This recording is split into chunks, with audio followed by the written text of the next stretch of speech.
আপনারা দেখেছেন ব্রে হোয়াইটের যে হোয়াইট সিক্স ফ্যামিলি তারা কিন্তু রতে এসেছিল আর সবাইকে একদম মেরেছিল, আর সেটার জন্য কিন্তু তারা আগে থেকেই অনেক টিজ করতেছিল যে তারা রিটার্ন করবে। আমরা কিন্তু অনেক ক্লিপস দেখেছি যে তারা টিজ করতেছে তারা রিটার্ন করবে। অবভিয়াসলি আমাদের এটা জানা উচিত ছিল বা এটা একটু ভালো করে দেখা উচিত ছিল যে ওনাদের যে ক্লিপস আসতো বা কিউআর কোড আসতো সেটা একটু ভালো করে দেখা, কারণ একটা ইউজার এটা বলেছে যে আপনারা দেখতে পাচ্ছেন এখানে একটা ফ্রেমে লেখা হচ্ছে সিজি, আরেকটা ফ্রেমে দেখা যাচ্ছে যে আপনি চেঞ্জ হয়ে গিয়েছেন এবং আপনি থ্যাংক ইউ বলা ছেড়ে দিয়েছেন, আর থ্যাংক ইউ বলাকে অফ করে দিয়েছে। আপনারা রতে দেখেছেন চ্যাট গেবল, এর জন্য হোয়াইট সিক্সরা চ্যাট গেবলকে প্রথমে অ্যাটাক করেছিল। আর আমি জানি না হোয়াইট সিক্স এর মোটিভ কি, কিন্তু এতটুক শিওর যে তারা একটা মোটিভ নিয়ে চলতেছে যে এমনটা না তারা আন্ধাগন্দি কোনো কিছু কাজ করে ফেলবে, আর এদের ফ্যাকশনে ডাব্লিউডাব্লিউ রিলেটেড অনেক কিছুই হবে। আর এটার জন্য কিন্তু আমি রিয়েলি অনেক এক্সাইটেড। এছাড়াও তাদের যে নাম গ্রুপটার সেটা আমরা জানতে পেরেছি, তাদের নাম হচ্ছে হোয়াইট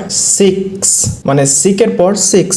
এই নামের অর্থ আপনারা বলতে পারেন যে এরা একটু সাইকো টাইপের, পাগল টাইপের, কিন্তু তাদের নামটা হচ্ছে সিক্স, 6 জন, মানে 6 লেখা, কিন্তু মেম্বার হচ্ছে 5 জন। আর আরেকজন কে ছিল, সে ছিল ব্রে হোয়াইট। আমি জানি না এরা এই গ্রুপটাকে কিভাবে জাস্টিফাই করবে, 6 জন মেম্বার মানে আরেকজনকে আসবে নাকি এই 5 জনই থাকবে। কিন্তু overall I think white six এমন একটা ফ্যাকশন হবে যে তারা আগামী 2টা মাস সবচেয়ে বেশি টপে এবং ট্রেন্ডিং এ থাকবে, মানে তাদের বিষয় চর্চা করা হবে। আর এই 2 মাসে যদি কোনো রিটার্ন হয়, আমার মনে হয় এদের কারণে ওই রিটার্নটাকে ওভারশ্যাডো করে ফেলবে তারা। আর এদের লোগোটা অনেক বেশি ব্রে হোয়াইটের মতোই আর কি, ব্রে হোয়াইটের থিমের মতো। আর আজকে অনেক আপডেট আছে, চলুন শুরু করা যাক। Hello viewers, welcome to Rachel Bangla BD. তো এনএক্সটির বিষয়ে কথা বলি। এনএক্সটি হয়তো দেখেছে র স্ম্যাকডাউন, তারা অনেক ভালো কাজ করতেছে। তো এনএক্সটিও কি করলো, র স্ম্যাকডাউনের মতো একটা ভালো শো দেওয়ার চেষ্টা করেছে। তো এনএক্সটিতে কি হয়েছে, ট্রিক উইলিয়ামের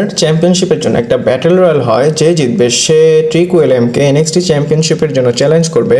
আর এখানে লোকরা এক্সপেক্ট করতেছিল যে টিএনএ সুপারস্টার জো হেনরি আসতে পারে, এবং সে এসেছে।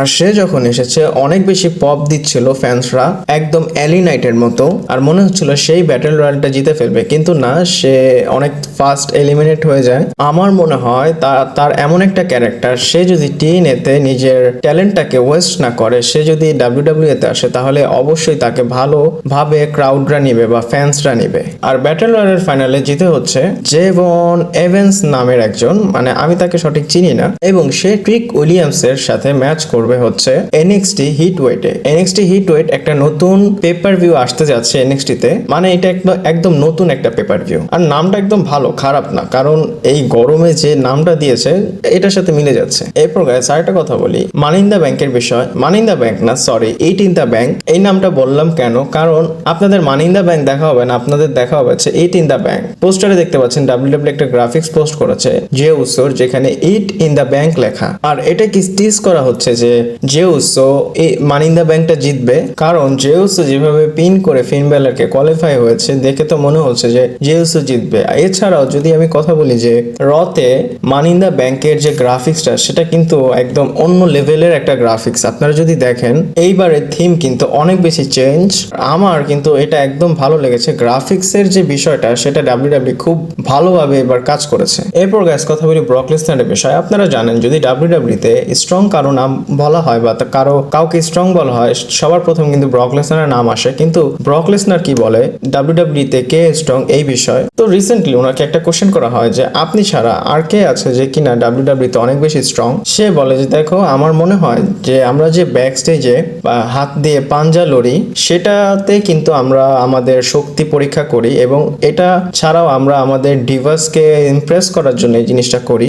আর এই জিনিসটা আমার একদম ভালো করে মনে আছে, কারণ আমি সবাইকেই হারিয়েছি, কিন্তু লাস্টে গিয়ে দেখি যে একজনকে আমি হারাতে পারছি না, সেটা হচ্ছে কেইন। আমি বিশ্বকেও হারিয়েছি, কিন্তু তার হাতটা আমি একদম নড়াতেই পারছিলাম না, তার হাত এত শক্তিশালী ছিল। আর এমনটা না যে কেইনকে আমি হারাতে পারবো না, সে যদি আমার সাথে ফার্স্টে পাঞ্জা লড়ে তাহলে আমি হারাতে পারবো।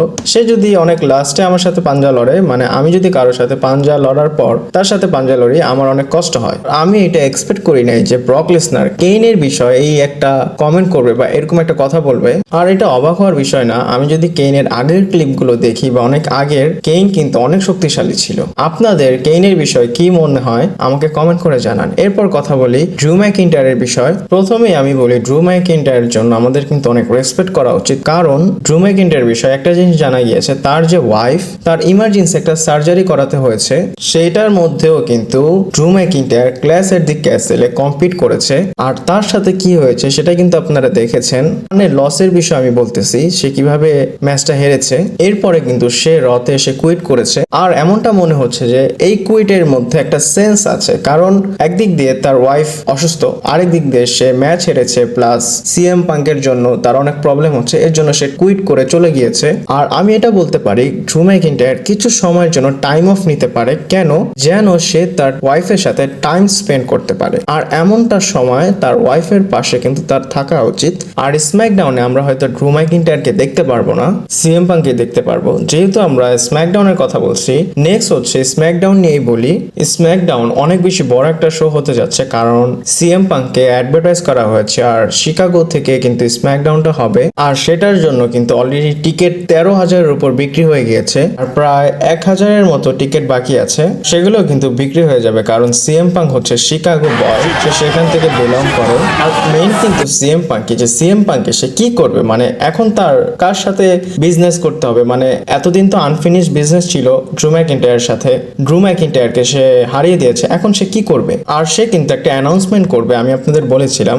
আর অবভিয়াসলি সে এসে কিন্তু বলবে না যে সরি গাইস, ডাক্তার আমাকে পারমিশন দেয়নি, আমি রেসলিং করতে পারবো না, এমনটা তো সে করবে না। আমি অবভিয়াসলি আশা করি সে গুড নিউজ বলবে। আর সে কি বলবে বা কার সাথে তার ফিউড স্টার্ট হবে সেটা কিন্তু দেখতে অনেক ইন্টারেস্টিং হবে। এরপর নেক্সট এন্ড ফাইনাল স্টেজ হচ্ছে রোমান রেন্সের বিষয়। রোমান রেন্স রিলেটেড বড় একটা আপডেট এসেছে, সে সোলো সিকোয়াকে আনফলো করে দিয়েছে। আর এই সময় যে ট্রাইবাল চিফ ব্লাড লাইন 2.0-তে সেটা কিন্তু Solo Sikoa. Roman Reigns Solo সিকোয়াকে আনফলো করে কি অলরেডি সে সিভিল ওয়ারের একটা টিজ করে দিয়েছে বা সেটা বুঝিয়ে দিয়েছে। আপনারা জানেন রোমান রেন্স এবং পল হেমেনের মাঝে একটা বাজে সময় যাচ্ছে, বা রোমান রেন্সের সাথে কিন্তু পল হেমেনের কোনো কথা হয় না, আর এটা কিন্তু কখনো সামনে আসেনি। আমার মনে হচ্ছে আস্তে আস্তে এই জিনিসটা সামনে আসবে। টাঙ্গালোয়া তাদেরকে তো সে কখনো ফলোই করেনি, সে সোলো সিকোয়াকে আনফলো করে দিয়েছে। আর এটা কিন্তু অনেক বেশি আমাদের চান্স দিচ্ছে যে রোমান রেন্স সামারস্ল্যামের আগে রিটার্ন করবে, এবং পল হেমেন সোলো সিকোয়া টাঙ্গালোয়ার সাথে তার আনফিনিশ বিজনেসটা সে ফিনিশ করবে। আর সোলো সিকোয়াকে সে যে মারবে এটা তো বোঝাই যাচ্ছে। আর সে কিন্তু এগ্রি করবে না পল হেমেন সোলো সিকোয়ার সাথে কেন কাজ করতেছে, পাশাপাশি সে কিন্তু পল হেমেনকেও ধরবে। আর আজকের ভিডিওটা এই পর্যন্তই ছিল। ভালো লাগলে লাইক, কমেন্ট, শেয়ার, সাবস্ক্রাইব করে পাশে থাকুন। পরবর্তী ভিডিওতে আবার দেখা হচ্ছে।